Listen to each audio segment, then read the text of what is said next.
Students, previous video में हमने exercise 11.3 complete की थी। आज हम स्टार्ट करेंगे एक्सरसाइज 11.4। तो लेट्स स्टार्ट। यहाँ पे हम क्या सीखेंगे, जो हमने एक्सप्रेशन बनाने सीखे हैं वो प्रैक्टिकली कहाँ यूज़ होते हैं। जैसे आई नो ये फर्स्ट टाइम आप टॉपिक पढ़ रहे हो अलजेब्रा और आपको डिफ़िकल्ट भी लग रहा होगा, बट ये क्या होता है, इससे हम एक्सप्रेशन बनाना सीखते हैं एंड इनका रियल लाइफ में भी यूज़ होता है। जैसे कि यहाँ पर देखो, Sarita has 10 more marbles than Amina. अब देखो सिंपली बोल दिया कि 10 मोर मार्बल्स है, अमीना से ज़्यादा 10 ज़्यादा है सरिता के पास। बट हर बार अगर हम बोलेंगे कि अमीना के पास 5 है तो उसके अंदर फिर 10 ऐड करके हम बताएंगे कि सरिता के पास 15 है। हर बार हम क्या करेंगे, एक नई चीज़ ऐड करते जाएंगे। बट अगर हम अमीना की मार्बल्स की अमाउंट मान लेते हैं कि मान लो अमीना के पास कितनी है x मार्बल, तो हमारे पास एक एक्सप्रेशन बन जाएगा कि x + 10। और ये किसका एक्सप्रेशन बन जाएगा, सरिता के पास कितनी मार्बल्स है। तो ये तो x तो मार्बल किसकी है, अमीना की, एंड सरिता की कितनी है, इससे 10 ज़्यादा। तो ये एक्सप्रेशन किसका मार्बल की अमाउंट बन गया, आपका सरिता की। अब हमें बार बार फॉर्मूलाज याद नहीं रखना, सिर्फ ये याद रखना है x + 10 जो भी अमीना की होगी। अमीना की अगर 10 है तो सरिता की 20, अमीना की अगर 25 है तो सरिता की 35। इतनी बात समझ में आ गई। तो ये होते हैं रियल लाइफ में एग्जाम्पल, इसलिए ये टॉपिक है using expression practically, that means real life में कैसे यूज़ होता है। तो अब स्टार्ट करते हैं एक्सरसाइज 11.4। फर्स्ट क्वेश्चन देखो, take Sarita present age to be y years. मतलब कि हमें सरिता की प्रेजेंट एज कितनी लेनी है, y ईयर्स। नंबर्स में नहीं लेना, वेरिएबल में लेना है। तो मान लिया let Sarita age is equal to y years. अब फर्स्ट पार्ट क्या है, what will be her age 5 years from now. मतलब कि आज से 5 साल बाद उसकी एज क्या होगी। अगर आज की प्रेजेंट एज y है तो 5 साल बेटा कितनी होगी, y + 5। तो ये एक्सप्रेशन बन गया है हमारा फर्स्ट पार्ट का। नेक्स्ट सेकंड पार्ट का देखो, what was her age 3 years back. मतलब कि 3 साल पहले क्या एज थी। अगर आज y है तो 3 साल पहले माइनस कर दो, तो ये आपका एक्सप्रेशन बन गया आपका सेकंड का। बात समझ में आ रही है ना, कैसे करना है। आगे क्या बोला है, Sarita's grandfather is 6 times her age. अब सरिता की एज तो हमने क्या सपोज की थी, y, एंड जो उसके ग्रैंडफादर हैं मतलब कि जो दादाजी हैं वो उसकी एज की 6 टाइम्स है। मतलब कि उसके, तो फिर उन्होंने पूछा है कि उसके ग्रैंडफादर की एज कितनी होगी। तो क्या लिखोगे, the age of her grandfather is equal to 6y। यही तो बोला था, 6 टाइम्स ऑफ हर एज, मतलब कि उसकी एज से 6 गुना ज़्यादा। बात समझ में आ रही है। नेक्स्ट देखो, Sarita's grand mother is 2 years younger than grandfather. और जो ग्रैंड मदर है उसकी दादी जी है वो उसके दादाजी से 2 साल छोटी है। तो दादाजी की एज कितनी निकाली थी हमने, 6y। और ग्रैंड मदर अगर 2 साल छोटी है तो हम क्या करेंगे, 2 उसमें से माइनस कर देंगे। तो ये एक्सप्रेशन कौन से पार्ट का बन गया, आपका फोर्थ पार्ट का। फिर नेक्स्ट बोल रखा है, Sarita father age is 5 years more than 3 times Sarita age. जो सरिता के फादर मतलब कि पिताजी की एज है वो क्या है, सरिता की एज की 3 टाइम्स है एक तो, मतलब कि 3y and 5 years more then, और उससे 5 साल ज़्यादा। मतलब कि सरिता की एज को एक बार तो 3 से क्या करना है, मल्टीप्लाई करना, फिर उसमें ऐड करना है 5। तो ये उसकी फादर की एज निकल जाएगी। मतलब कि अगर जब सरिता 1 ईयर की थी तो उसके पापा की या पिताजी की एज क्या थी, ऐड करो, 3 × 1 = 3, 5 × 3 = 8। बात समझ में आ गई। नेक्स्ट देखो B part, the length of a rectangular hole is 4 metres less than 3 times the breadth of the hole. बार बार समझो बेटा, क्योंकि स्टेटमेंट बड़ी मुश्किल से समझ में आती है। देखो आपको सबसे पहले क्या बनाना है, रेक्टेंगल बनाना है। ये बना दिया रेक्टेंगल। वो बोल रहे हैं the length of rectangular hole, जो लेंथ है ना उसकी हमें नहीं पता, लेकिन वो बोल रहे हैं कि 4 मीटर लेस देन, किसी चीज़ से 4 लेस है, किस चीज़ से, 3 times the breadth of the hole, hole की ब्रेड्थ के 3 टाइम्स। जो भी आपकी ब्रेड्थ होगी, मान लो b, तो उसका 3 टाइम्स करो और उसमें से -4 करो तो वो हमारी लेंथ आ जाएगी। मतलब कि लेंथ कितनी है हमारी, 3 times of breadth and less than 4। तो ये आपका एक्सप्रेशन बन गया। सिंपल है ना। नेक्स्ट देखो, a rectangular box has height h centimetre, its length is 5 times the height and breadth is 10 centimetre less than the length. सबसे पहले यहाँ पर भी हमें क्या करना है, एक रेक्टेंगुलर बॉक्स बनाना है। तो उसमें क्या क्या चाहिए हमें, हाइट होती है, लेंथ है, ब्रेड्थ है, डेट मीन्स ये 3 डायमेंशनल है। बात समझ में आ रही है। जैसे ये आपका रेक्टेंगुलर बॉक्स होता है, ये 3 डायमेंशनल में है। ये क्या है, ये लेंथ है, ये ब्रेड्थ है और ये हाइट है। समझ में आ गया। क्या बोल रखा है, हाइट तो h सेंटीमीटर है, तो ये हमारी कितनी सेंटीमीटर है, h सेंटीमीटर है। Its length is 5 times the height, जो इसकी लेंथ है ना वो हाइट की 5 टाइम्स है, डेट मीन्स 5 मल्टीप्लाई h। फिर क्या बोला है, एंड ब्रेड्थ क्या है, 10 सेंटीमीटर लेस देन लेंथ। और जो ये ब्रेड्थ है, मतलब कि ये जो रेड कलर की ये वाली लाइन है, ये क्या बोल रखा है, 10 सेंटीमीटर लेंथ से 10 सेंटीमीटर कम है। इतनी बात समझ में आई। अब लेंथ कितनी थी हमारी 5h और उससे भी कितनी कम है 10 सेंटीमीटर। तो ये हमारा express the length and the breadth of the box in term of height. अब देखो आपकी लेंथ भी इन टर्म्स ऑफ हाइट है और ब्रेड्थ भी इन टर्म्स ऑफ हाइट है, मतलब कि हाइट दोनों एक्सप्रेशन में शामिल है। जब वो किसी ऐसे बोलते हैं ना कि इन टर्म्स ऑफ हाइट लिखो, इन टर्म्स ऑफ बी लिखो, इन टर्म्स ऑफ टी, तो एक्सप्रेशन में वो एच बी टी होना चाहिए। अब उन्होंने बोला है इन टर्म्स ऑफ हाइट लिखो, तो हमारे एक्सप्रेशन में क्या है, यहाँ पर भी देखो हाइट एच है और यहाँ पर भी हाइट है, तो ये हमारे एक्सप्रेशन बन गए। नेक्स्ट देखो, Meena, Beena and Leena are climbing the steps to the hill top. Okay, वो कहीं चढ़ रही है, मतलब कि हिल टॉप माउंटेन पे चढ़ रही है, ये सोच लो।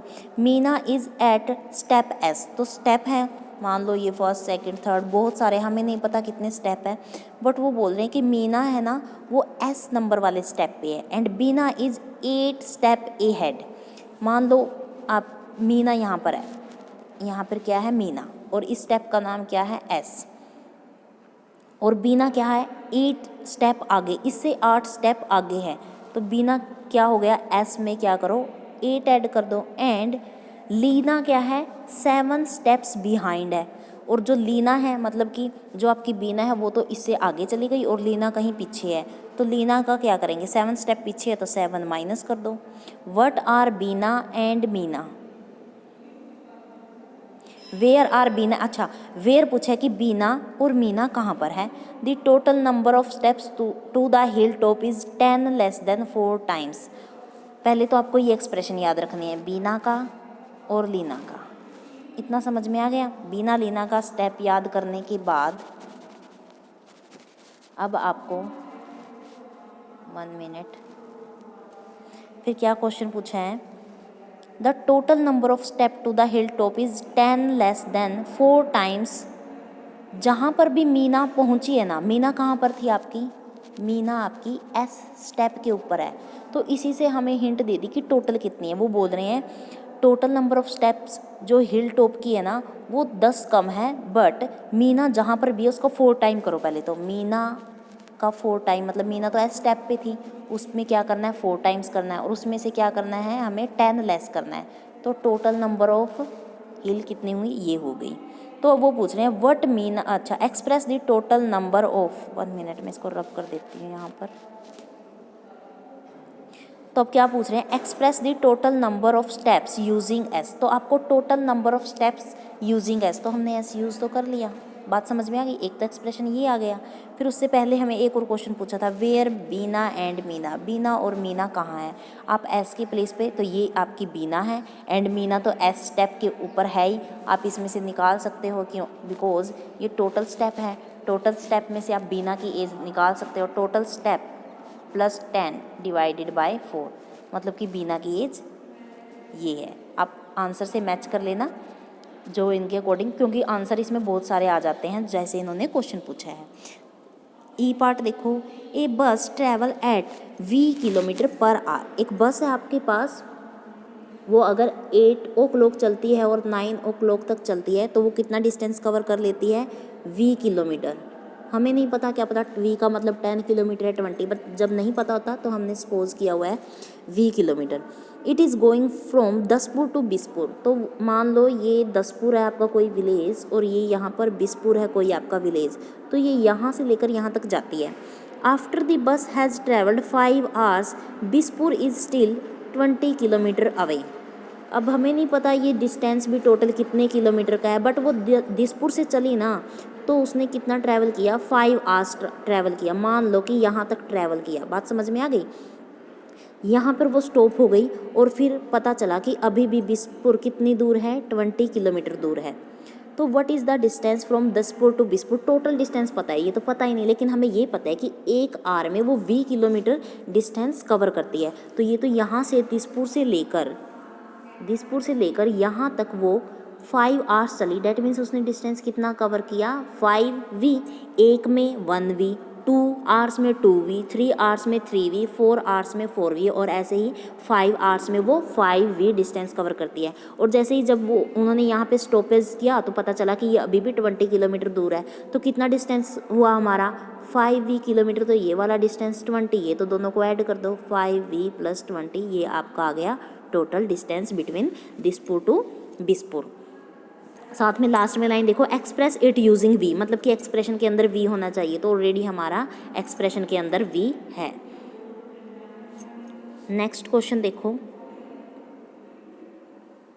Change the following statement using expression into statement in ordinary language.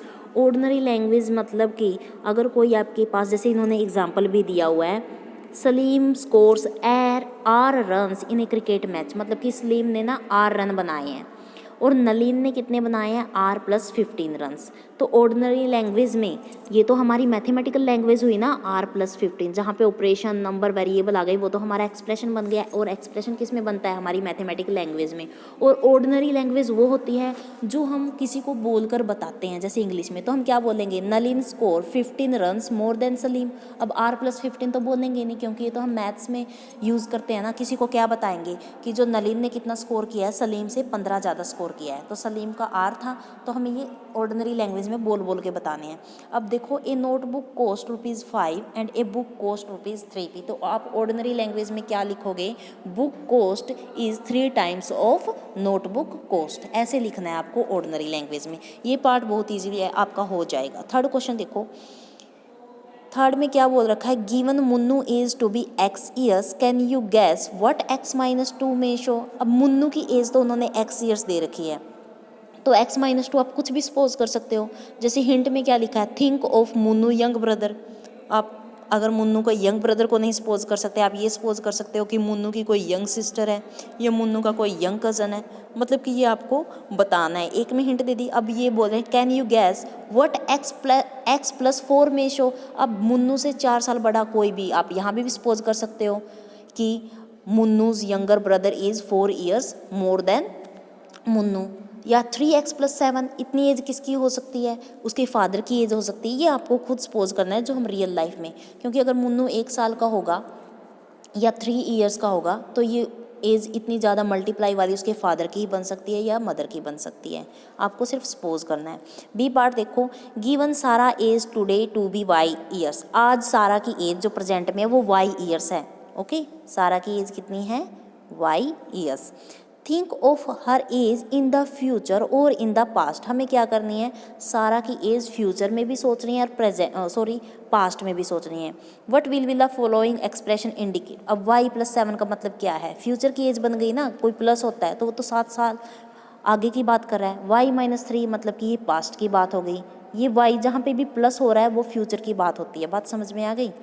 Next देखो c part, given n student in the class like football what may two n show.